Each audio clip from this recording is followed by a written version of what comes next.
I think it's important to differentiate self-discipline from discipline. The treasure that you seek exists in the cave that you fear to enter. Sean Kanan is an Emmy-winning actor, best-selling author, and one of Hollywood's most recognizable faces. You've dealt with not just those highs and lows, the rejection. I live by a different philosophy now. I never lose. I either win or I learn. How would you go about helping someone to awaken the badass within them? It's important to be able to distill things down to their simplest form and get in touch with that. That helps me understand what somebody wants and why it's important to them. How would you help someone tap into the ultimate, the character of themselves? It's day in and day out trying to be the best person you can be, acting with integrity and acting with kindness.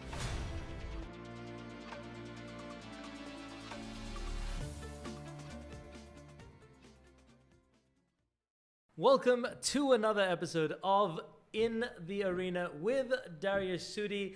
I, of course, am not Dariush Soudi with a tan. However, I am extremely honored to present our next guest. Our next guest, many of us at least, many of us in my age have grown up watching our next guest. He's been in Karate Kid 3. He's been in Bold and the Beautiful, and recently in Cobra Kai. He's an actor, a producer, a writer, and a martial artist, among many other things. So, Sean Kanan, welcome to In the Arena. It's great to be here with you, Muneer. It is absolutely a pleasure to have you. I'm super excited because I grew up watching Karate Kid and a lot of the things that you've been in. I want to start off by asking you, behind the screen, out of the screen, etc. Tell us about you. I know you talk a lot about identity. Sean, I'm very excited to have you here. Started off watching you at Karate Kid 3 when I was very young and seen everything that you've been doing. Tell us about Sean behind the screen. I probably have a lot less exciting life than some of my screen characters. I'm a family man. Being a husband and a father is very important to me. Yeah. I'm an author. I'm a personal excellence coach. Obviously an actor. Yeah. And a writer and all that sort of stuff. But what's funny is when I got into acting, I think I did it because I was looking for a path to express myself. Yeah. And as I've gone further down the path, I've realized that, acting is just one conduit to doing that. Because ultimately, what I'm committed to doing is to positively inspiring people. Right. And as I've gotten older and gone further down the path, I've realized that I can do that with my writing and with my coaching and with my speaking, and so they're all intertwined at this point in my life. Yeah. And it's kind of like that old saying, do what you love and you never work a day in your life. Yes. I'm a real busy guy, much like I'm sure you are, and all the people that are involved with Gladiator. But I never feel like I'm working. Because I'm so impassioned with what I do, whether it's writing or producing or acting. I want to talk about your writing for a moment. Sure. Because the way of the Cobra, and when you talk about being a Cobra, I liken it to being a gladiator.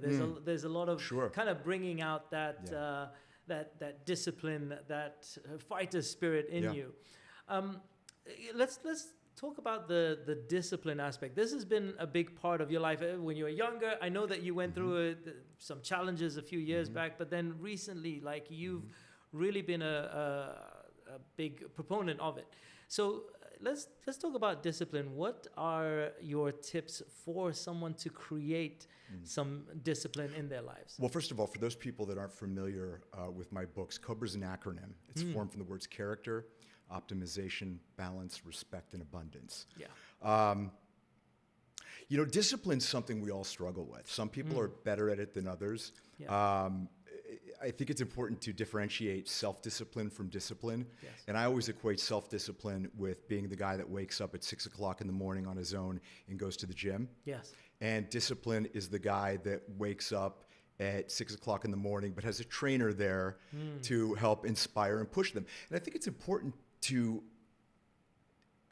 become clear with what things in each of our lives we are able to exert self-discipline over, and what things we need some discipline, we need some help. Yeah. I think discipline is one of those things, self-discipline is one of those things where you get better at it by being able to prolong gratification. You know, the difference between discipline and not is getting what you want now as opposed to what you really want a little bit later. Gotcha. And one of the biggest reasons I think that people have challenges with succeeding is they give in to the temptation of reaching for the low-hanging fruit of what they want right now instead of being able to put off that gratification to get what you really want. You talk a lot about awakening the badass Yes. within you in order to get what you want. Yeah. Let's talk about how do you know, a lot of people have this victim mentality, which you speak about, and I like the gladiator is sort of a no holds barred kind of approach, and I love your approach, which is very similar to getting past that victimhood in order to awaken the badass.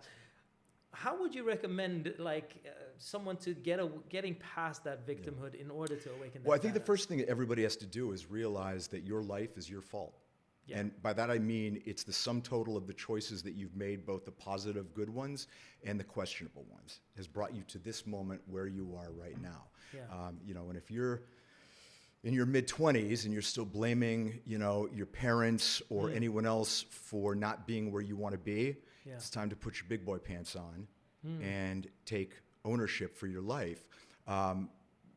Taking responsibility for where you are is the first step to changing your life. And it's so important. Look, we all get dealt cards, right? Yeah. We get some good cards, we get some not so good cards. Yeah. And the trick to life is playing the hand that you're dealt. You know, not complaining about the cards you didn't get. Yeah.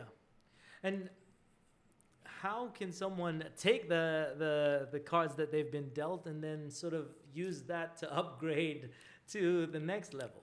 I think that in life, it's effective to concentrate on your strengths and work on your weaknesses, but you know, maybe delegate the things that you aren't great at until you're great at them. Yeah. One of the reasons my wife and I are such an effective team is we have some very different skill sets. Yeah. She's got about 99 that I don't have, and I might have one or two that she doesn't have, but I'm really fortunate, and a lot of my success I attribute to the fact that I've got an outstanding partner who I'm able to delegate certain things to, as she is to me. Yes. And so that's a force multiplier, right? Yes.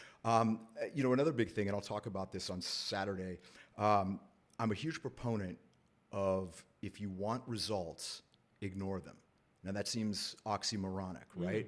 But rather than focus on the results, if you focus on the process necessary to achieve the results. Gotcha. And what that does is it keeps you in the present, and you continually refine the process. Like if you look at it like a chain. So let's say you're looking at this chain. This is a process is created by a series of habits. Yep. And if you have an effective process, each of the links is a successful habit. But if something isn't working, and if you go through the links of the chain and go, okay, this is the weak link. And sometimes, not always, but sometimes, just by substituting a disempowering habit for an empowering one, the entire process works. But when you're focusing on the process, continually doing self-diagnostics, looking at what's working and what's not working, you're rooted in the present. You're not looking to the future. Now that's different than preparing for the future. I'm not saying don't prepare for the future, but I'm saying don't focus on the result. Focus on the action necessary to achieve it. And more often than not, you will achieve the result. It might not come exactly when you want it. It might not look exactly the way you envision it. Yeah. But if you apply an effective process with consistency, you've got an outstanding chance of achieving the results.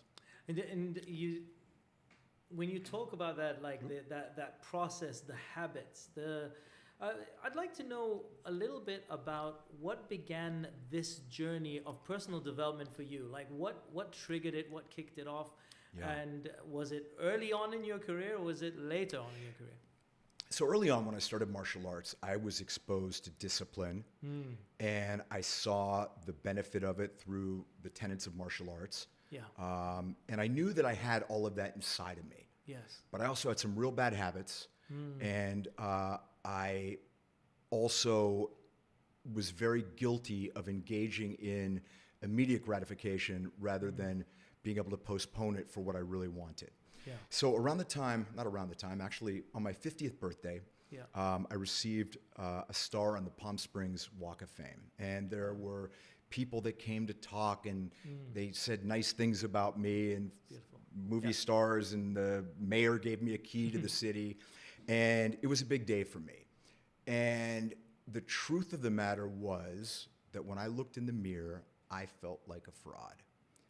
I think to the outside world, I still looked as if I had the trappings of a relatively successful life, but I was 35, 40 pounds overweight. I was really struggling with an alcohol addiction. And I couldn't figure out why all the things that I wanted in the world weren't coming to me. And so I started writing what would later become Way of the Cobra. Yeah. And I realized very early on that I had no business putting this book out if I wasn't going to live my life to the letter, because that's a hypocrisy that I just couldn't engage in, you know? It's like Doc Holliday says in Tombstone. He says, my hypocrisy only goes so far, Wyatt. And so I started making some very significant changes, one of which was I stopped drinking. Right. And somebody said something to me. Actually, there were two things said to me. My wife never threatened to leave me, nothing like that. But she said, I have put everything into our relationship. I love you, you know, no matter what. Please tell me I didn't back the wrong horse. And, I mean, man, it hit me like a lightning bolt. And I'm a firm believer that there are two powers that motivate human psychology. And they are fear and love. And fear comes from two places. It comes from fear of not getting what we want and fear of losing what we have. And I was definitely in fear of losing what I had, which was my amazing wife. And I was also in fear of never getting what I wanted, which is not even beyond an acting career. It was to be able to have a voice, to be able to, you know, not only live the kind of life that I want to live, but help other people to live the life they want to live. But you can't do that when you're not an example of what they want to live, right? So I stopped drinking. And did you kind of change your identity in order to match that of the book when you stopped drinking? I didn't change my identity. The core of who I am hasn't changed. Okay. I made much better choices. Gotcha. I had a lot of faith. I turned it over to God. Yeah. And somebody said something. I told you there were two things that somebody said to me. The one was from my wife. Somebody said, would you give up one thing to have everything? And I was like, wow, yeah. And that one thing for me was alcohol. And it also reminded me of the famous quote by Joseph Campbell, where he said, the treasure that you seek exists in the cave that you fear to enter. And for a long time, I was afraid to enter that cave. You know, you got to go in the cave, you got to do battle with a metaphoric dragon. Yes. And once you beat it, you reemerge as a tougher, kinder, wiser, more empathetic version of who you really are. And that goes into my TED Talk about unbecoming. Yeah. You know, I think from the time we're young, we are pointed in the direction of becoming someone, becoming something, becoming a success. And I think sometimes to achieve a life of meaningful happiness and to get in touch with your core authenticity, it's less about becoming and about unbecoming, about stripping away all the crap, all the outside influences, whether from well-meaning parents Yep. or the bombardment that we have from, social media and television and everything else telling us what we have to have in order to be Yes, successful. yeah. And when I started getting rid of a lot of that stuff, I became a much better actor, and I became a much better human being, and a much happier human being. Yeah. And so it was as if the clouds started parting, and all the things that I had pursued and couldn't make happen started to happen very quickly. Wow. Yeah, you talked about from when we were young. I want to just rewind back to when you were young and in your first role with the Karate Kid 3, and it was that your first role? It wasn't my first role, but I mean it was my first major role. Okay. Yeah. And you had beat out a lot of people competing for this role. Yeah. And then you had an accident. Because I think this is I want to let's I'm going to talk share about that. I'm going to share that Saturday though. Is that okay? Yeah, Okay. that's totally fine. So this is kind of a long story, but I'll tell you the story that I'm going to tell Saturday. So people often ask me, what's the greatest lesson that I learned? And the lesson that I learned comes from the anecdote about the Chinese farmer. You know the story about the Chinese farmer? So many, many years ago, there was a very poor, modest Chinese farmer, lived in a very poor province of China with his one son and his one horse. And one day his one horse runs out of the corral, and his neighbor says, "What bad luck?" And the Chinese farmer says, "We shall see." The next night, comes thundering back at the head of 7 Mustangs, and his neighbor says, "Well, what good luck? Now you can plow your fields in a seventh the time." And he says, "We shall see." And the very next day, his only son goes out to break one of the Mustangs because they're wild. He's thrown to the ground, breaks his leg, which was almost a life-threatening injury then. And his neighbor says, "What bad luck?" The farmer says, "We shall see." The next day, the local warlord comes at the head of 100 men to conscript them all for a faraway war, but his son can't go. The neighbor says, "What good luck?" The farmer says, "We shall see." Ad infinitum, it goes on, right? So what I've learned is to take events in the present and not assign a binary and monolithic association. This is good, this is bad. You see, sometimes, many times, with the expansion of time, that which initially seems catastrophic and terrible proves to be really beneficial. Years ago, I got divorced, and at the time it was painful, and it was a striking failure in my life. But had I known that that was going to free me up to meet my wife, Michelle, I wouldn't have engaged in so much suffering. Now, I'm not saying you don't emotionally mourn and process things, but you don't allow it to, like a pendulum, to swing from one side to the other. And I just want to say, you and Michelle, the partnership that you guys have, where you've written The Way of the Cobra for couples, is that right? And you've produced things together, you're writing things together. I think that's a phenomenal. It's been one of the greatest gifts of my life. So now to get to finish up, when you asked me. So I'd been filming Karate Kid 3 for maybe 2 weeks. And I started and we broke for Christmas. And I was having a really bad pain in my left thigh, which I attributed to all the martial arts I was doing. So I started taking aspirin. So I went to Las Vegas with a friend, and it was Christmas Day, 1988. And while most people were home, wrapping gifts, preparing to spend time with the family, I found myself bleeding to death in an emergency room in Las Vegas, and I was 22 years old. The pain in my leg was actually internal bleeding. And aspirin is a blood thinner. It exacerbated the bleeding, and I passed out. And they told me, they said, "Listen, we have to operate on you." And I said, "Okay, Monday?" They said, no, in 15 minutes.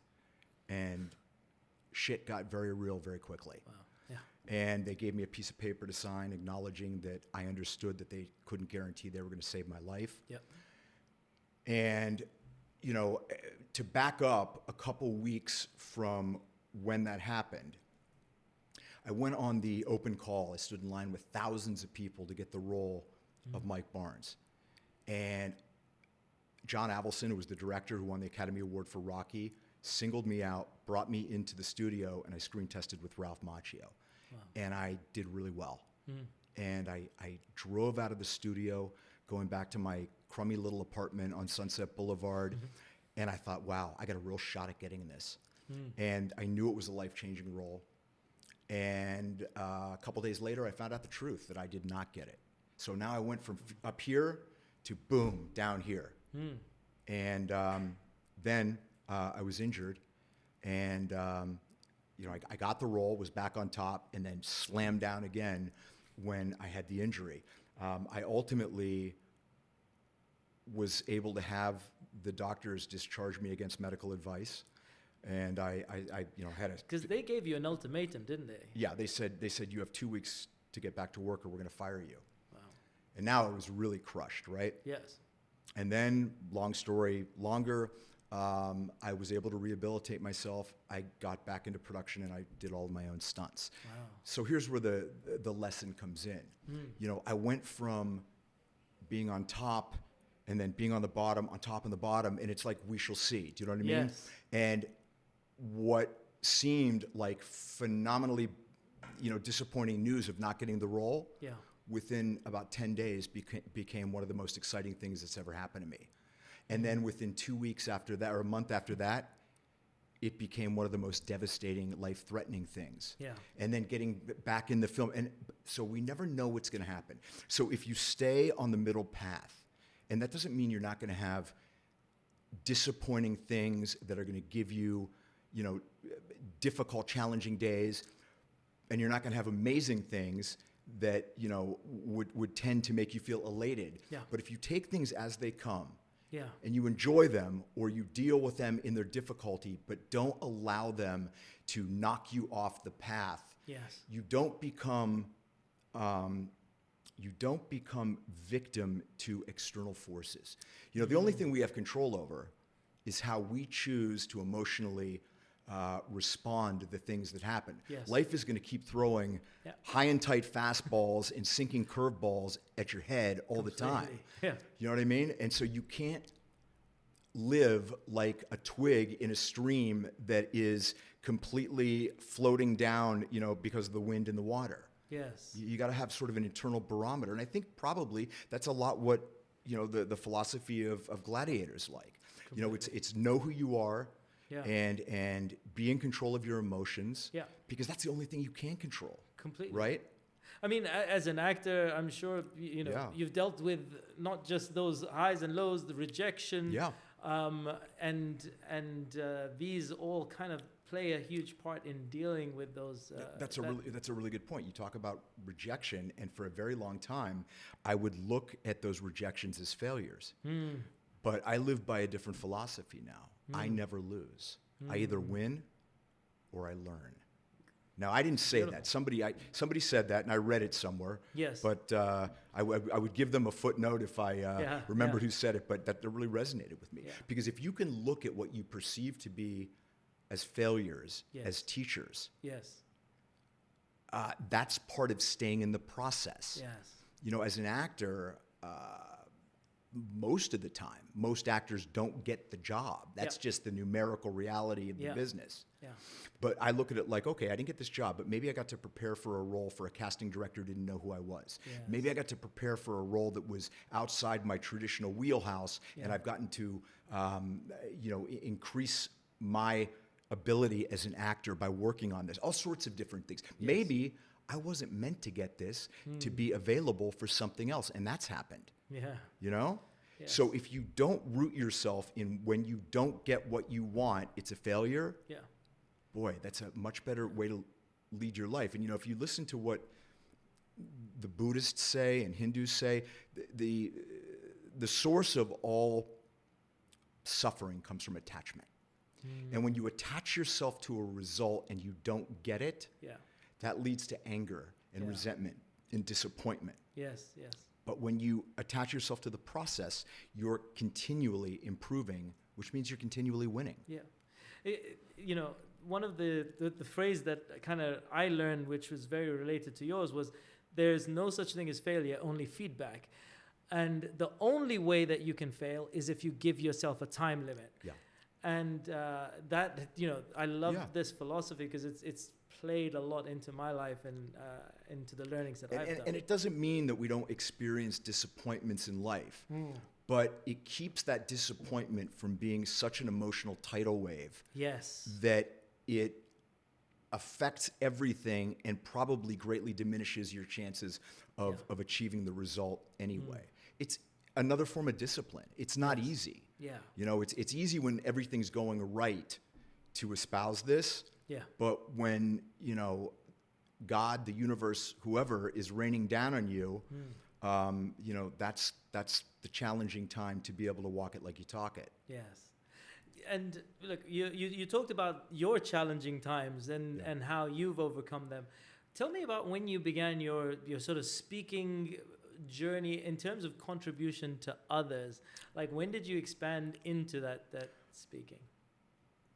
I'm a firm believer that the quickest way to get what you want in life is by helping others achieve what they want with no attachment or subterfuge or ulterior motives, just because it's the right thing to do to help people. I truly, and it's a little selfish, I feel good and it makes me meaningfully happy to help other people. Great. And when you do it, at least when I do it, I want more of it. Yes. Okay? Yes. And that all ties into another thing that I'm a huge proponent of, which is the law of vibration. You know, when you're helping other people, when you're living your life in abundance and not scarcity, the universe, life, it's not fair. It's not unfair. Yeah. It just is. But the language of the universe is vibration. And when you're putting out a vibration of abundance, the universe matches you. So if you're walking around saying, I can't get a job, I can't get a break, the universe says, oh, you're living in scarcity. You want more of it. But when you're living in abundance, you get more of it. And I find that helping other people through my coaching and speaking, and you know, one thing I always say to myself right before I go on stage is I say, remember, this is not about you showing everybody what a great speaker you are. It's about you connecting with people out there so that it makes their lives better. Right. And when I turn it over like that, it takes all the pressure off me. You know, if I was like, I got to be good. Now I'm attached to the result of being good. Yes. And if I'm not good, then I have a failure. And then that failure becomes blah, blah, blah, blah, blah, and it's a swirl. Yeah. But when I turn it over and just say, God, please help me so that I can help others, work through me. Yeah. Takes the pressure off. I like that connection, that connection part. And so I've gone through your through your book, Way of the Cobra, and I like your form of connection, which is very much the gladiator way, which is that no holds barred, no frills, like tell it as it is. Yeah. And tell me about your approach of helping people to just get rid of those excuses, like give it to them hard. Well, one of the things, you know, that I do with my coaching clients, and I'll discuss this at this summit, you know, stories play such an important role in our lives. What are stories? Well, stories generally are rationalizations and excuses for why we didn't do or get what we want, okay? And stories can be empowering or disempowering. So with what happened to me, with you know, almost losing my life filming Karate Kid 3, being told that if I didn't come back in 2 weeks, I was fired. I could have formed the story that Hollywood's a really lousy place, everyone's jaded, your only value is as a cog in the machine, and if you're not helping the machine, well, then you have no value. Yeah. That would have been a valid story.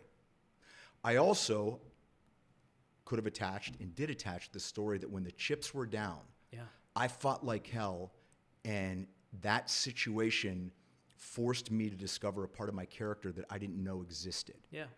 And so now in my life, when things get really tough, I say, well, is it as tough as being told that, you know, you have to go into surgery in 10 minutes and you might not live? I go, no. So stop being dramatic. Do you know what I mean? Yeah. So, you know, if you can identify the stories in your life that are disempowering and flip the script, you know, link them up with something empowering. Completely. Something as simple as this. Like, imagine, you know, somebody who grows up in a family that's lower class. Father has to work 2 jobs, and he comes home exhausted, and he comes to the kitchen table, and he shakes his head, and he goes, I'll tell you, anyone who's a millionaire, they had to screw somebody over to get there. So now as an adult, you're pursuing financial freedom, but subconsciously, every time you're moving closer to being wealthy, you have the disapproval of your father. You think, wait a minute, am I a bad person because I'm doing this? And then people like to say, here's a story. Money's the root of all evil. Yeah. Well, that's not really what it says. It says the lust for money is the root of all evil. Yeah. So the story that I give people who suffer under that delusion is, let's just flip the script here. Yeah. Imagine how many people you can help if you had financial independence. Yeah. Imagine the change you could make in the world. And it's like taking a screwdriver and just turning it. Completely. Yeah, change your story, change your life. Yeah. And that's very, very powerful. I truly believe that. You change your story, you change your life. Yeah. And I never asked you about your story when you were younger and you had that accident. Mm-hmm. What was going through your head to get you through in that moment, in that tough moment, like where you were like, I'm going to make this happen? At your rehabilitation.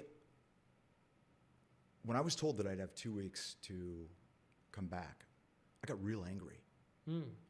And I was in that, for a minute I was being a victim. I was like, this is so unfair. I fought so hard to get this. You gave me this. Now you're taking it away. Yeah. Okay. Nobody took anything away. Whatever. Yep. Shit happens. Yes. Okay. But I don't know how I was able to do it. And there were times later in life I didn't do it. But in that moment, I took that anger and it became my why. And my why was, I'm going to fight back and I'm going to make this happen, because I know if I don't, it's going to be one of the biggest regrets of my life, in life, professionally, but also it's going to give me a self-image of myself that I don't think I could live with. Yes. And that was my why. We talk about why is so important. Yeah. Probably part of it was I was young and too dumb to realize that I had a 15-inch wound on my abdomen with staples on it. And, I just became singularly focused on staying in the movie and getting it to happen, because it took so much to get it. Yes. And that combined with the feeling of being angry that, the injustice of it all, which, that's how I did it. I want to, it sounds like you awakened the badass within you at that moment. And in your book, you talk about how anyone can awaken the badass within them. And so maybe some people have forgotten that aspect of themselves. Tell me, how would you go about helping someone to awaken the badass within them? Well, I would start by identifying what's important to them. And it's funny, when you say to somebody, why do you want to be successful? Well, I want to be successful because I want to have a lot of money. Okay, why do you want a lot of money? Well, I want a lot of money because I want to be able to do what I want. So when you distill it, you want freedom. Yes. That's what you want. You want freedom. Yeah. Okay. Or if you say, I want money so that I can make sure my family is always protected, and da-da-da. You boil that down, it's love. Yeah. So things are very visceral. When I also teach acting, and I hope I could say this. But when you act from here and from here. You don't act from here. Okay. It's important to be able to distill things down to their simplest form and get in touch with them. So that helps me understand what somebody wants and why it's important to them.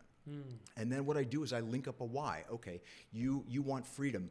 Why do you want freedom? Well, I grew up, my family didn't have money. I always felt like, I wasn't able to do what I want. And so then you get into what's the story that caused you to attach. Yes. And then I work with them to deconstruct that story. And of course, we identify what habits they have that, aren't working. Yeah. It's different for everybody. I mean, basically with my books, with my coaching, everything, I got this ball of info, right? But I keep it organic because everybody's different. And so depending on who I'm speaking to and what we're talking about, I can reach into the ball and grab something and then apply it to them. But I just, I'm not a big fan of the rah, you can do it thing. Yeah. It's great to have a cheerleader, but you need to understand your own personal psychology to become your own cheerleader. Yeah. You know, there's no way that you can win by having someone outside cheer you if you don't buy into it internally. Yes. Yes. And how do you buy into it internally? You do it by getting in touch with your authenticity, knowing that you're not bullshitting yourself.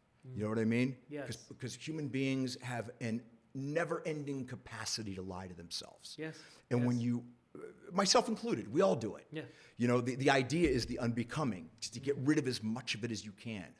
But once you're able to do that, things and the action process necessary to achieve them come into focus. Yeah.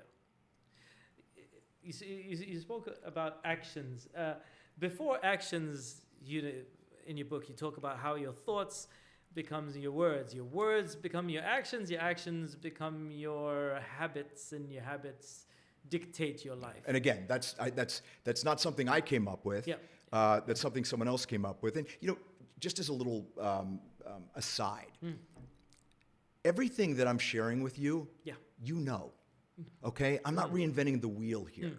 A lot of times, though, it's the messenger that's able to finally permeate the veneer that gets through to you. You know, so everybody knows intuitively the things that I'm saying. You just have to unbecome and get rid of all the monkey chatter and the noise to get in touch with what's inside of you. And when you're talking about unbecoming, let's look at the beginning of the chain, if it will. Sure. Right? Like that thought trigger. What tips do you have on someone unbecoming with the thought process and sort of replacing it with more empowering, more badass? Well, when you say warrior? with the thought process, a lot of people, okay, this is interesting. A lot of my clients would say, we don't start a project unless we think we can finish it in one sitting. And I was like, that's ridiculously short-sighted. There's a tremendous amount of undertakings that you're not going to finish at one time. Yeah. And so a lot of that comes into, when you distill it, a fear of not being able to complete something. Why bother starting if I can't finish it? You got to detach yourself from all that stuff and just get started. Take action. It's kind of like what General George Patton said: a good plan today, instituted with violent audacity, is better than an excellent plan tomorrow. People get that paralysis of analysis. Yeah. They think too much. Now, I'm not saying rush into things with, reckless abandon, but I'm saying there comes a point in every journey when you're trying to achieve something where there's a certain amount of risk, and you have to take the leap. Because if you don't, here's an example. I talk to people that are young couples and they want to move in together, right? Yeah. And I said, as somebody that's lived with several women before, I'm a firm believer that it's okay to live with each other if you want to. But as you're going up the hill, you're going to reach a point where if the relationship doesn't keep going up, which is normally marriage, you start to plateau and then you descend, okay? And so, be very aware of continual momentum. It's really important. And as part of that momentum, which is in the process, sure, you'll have setbacks, but that's just part of refining the process. So to answer your question, because I know I was being a little circuitous there, take action. You know what? And if you're going to make a mistake, screw up big. My acting teacher, Roy London, used to say, dare to suck. Yeah. So if you're going to make an acting choice, make a really bold, great one. And if it's the wrong one, okay, it'll suck. Yeah. But you committed to it, and you'll learn from it, and you'll change. But when you do these half measures, when you sort of dip your toe in, you're never going to succeed that way. Never going to succeed. Those are the people that are the worker bees, not the head of the hive. The people that don't actually fail aren't actually trying, which means they're not getting anywhere. Absolutely. So, amazing. You speak a lot about your acting career, and I know a lot of business people that are watching this, a lot of gladiators need to emote. And I was wondering if you had any tips. I know you spoke about speaking from here and here. Yeah. What tips do you have? You worked with a lot of actors about emoting when conveying a message? Okay, let me jump back for a second. So, speaking with business people, I always say to them, I bet you're wondering, what the hell am I listening to this actor for? What does he know? And I say, let me tell you something. I'm a salesman. I am in sales. The first thing I have to do is sell myself to the casting director to get the job. Then I have to sell my performance so that succeeds. Then I have to sell the audience buying me. Do you know what I mean? Yeah. So I have a different product. But believe me when I tell you I'm in sales. Yeah. So emoting. It all boils down to authenticity. I tell people that are lawyers, I say, apart from the facts of the case, the strongest force multiplier that you have is the ability for the jury to believe you through authenticity. Not convincing them because you're slick and you're using verbal jujitsu, but you are appealing to them with logic and the facts of the case presented with the delivery system of authenticity, whether it's sales, whether it's the law. Authenticity is one of the strongest attributes that you can use to emote and convey a point of view that's going to resonate with somebody. And that goes into the unbecoming. Don't worry about external things. Work on improving yourself constantly and becoming the most authentic person, and you become a very, as Jordan Peterson says, a very dangerous person in the best possible way. You become a highly effective person because you have distilled it down to clarity and specificity, and the clarity and specificity is, this is who I am. I'm coming to you with honesty. I'm coming to you with the hope of a connection, and it serves really well in business because there's very few instances in life where I have to completely destroy you for me to win and get what I want. So if you come at things looking for a win-win, okay, it's not always possible. But if I can say, okay, I'm going to get what I want, but can I do it in a way that you feel like you're at least getting some of what you want? And you know what happens? A funny thing. It's like Abraham Lincoln said, I destroy my enemies by making them my friends. If you beat someone or get what you want, but you do it in a way that allows somebody to have their dignity and respect you, you start to form a rapport. And from a rapport, we can eventually form a relationship. And from a relationship, we can eventually form a friendship and a customer for life. Beautiful. Before I go back into some of the way of the Cobra, I wanted to ask about, I saw you did some stand-up comedy as well. I do, yeah. Do you still do stand-up? I do when I have time, yeah. Amazing. Yeah, I'm a busy guy, and I don't go out on the road because it takes too much time. But I perform in a lot of the clubs in Los Angeles That's great. when I have time. It's something I really love. You want to talk about taking a leap. If I tell all my acting students, if you want to forever change your acting, do one of two things. Go parachute jumping, which I ain't doing, or get up and do stand-up comedy. When it is you and a microphone in your words, and it's the same for the people that are speaking at Gladiator. It's you and your words. Completely. And again, yes, they're listening to your message, but they're buying into you. It's kind of like, your dad can have really good information, but if you're at that point in your life when you're 16 and, you're not going to listen to your dad and he doesn't know anything and you're rebelling a little bit like we all do. It's like that Mark Twain quote where he said, and I'm paraphrasing, I couldn't believe what a fool my father was at 18, and I couldn't believe how much he learned by the time I was 21.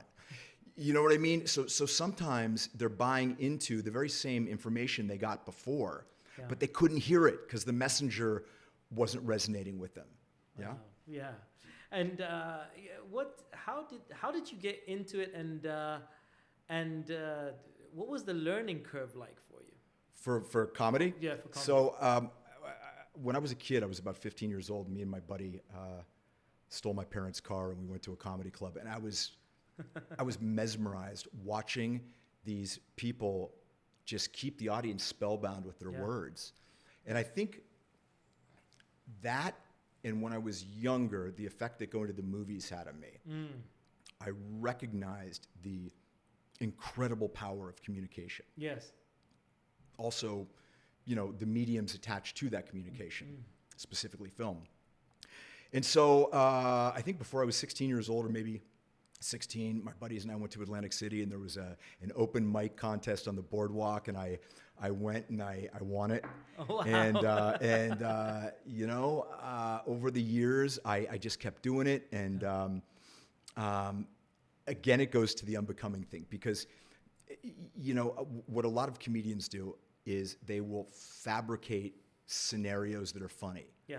And for me, for the most part, I only talk about things that are real, Yes. but find the funny aspects of it. You know, being a stepfather, being a part of the Karate Kid Cobra Kai universe, having done Dancing with the Stars as an American in Italy. I take the things that I've done, and that's because it goes to the authenticity. People can sense when you're telling them about something that really happened. Yes. You know, and the same as an actor. You know, I tell my acting students, you want to be an interesting actor, be an interested person. An interesting person. How do you be an interesting person? By being an interested, curious person. So do as many things as possible. Go to museums, watch old movies, study a language, study martial arts, travel, everything. You know what I mean? Yeah. Because when you are asked to play a role or emote an emotion, you always want to go to your personal Rolodex first, because it resonates with truth. Yeah. You always want to, like, for instance, I'd played fathers before I was a father. Yeah. Much better actor playing a father now that I am a father. Do you know what I mean? Yes. It does. You know, was I good then? Sure, probably. Yeah. But it was because I fabricated what my idea of me as a father was. You can't substitute the reality of knowing what it's like to really be a father, and that applies with everything. Oh, great. You know, there's not many franchises that have been around since like the 80s, in terms of Karate Kid, and I'm curious to know how did it feel with the emergence of Cobra Kai, like coming back to the old school crowd. You've known them since you guys were kids. So. Oh my God.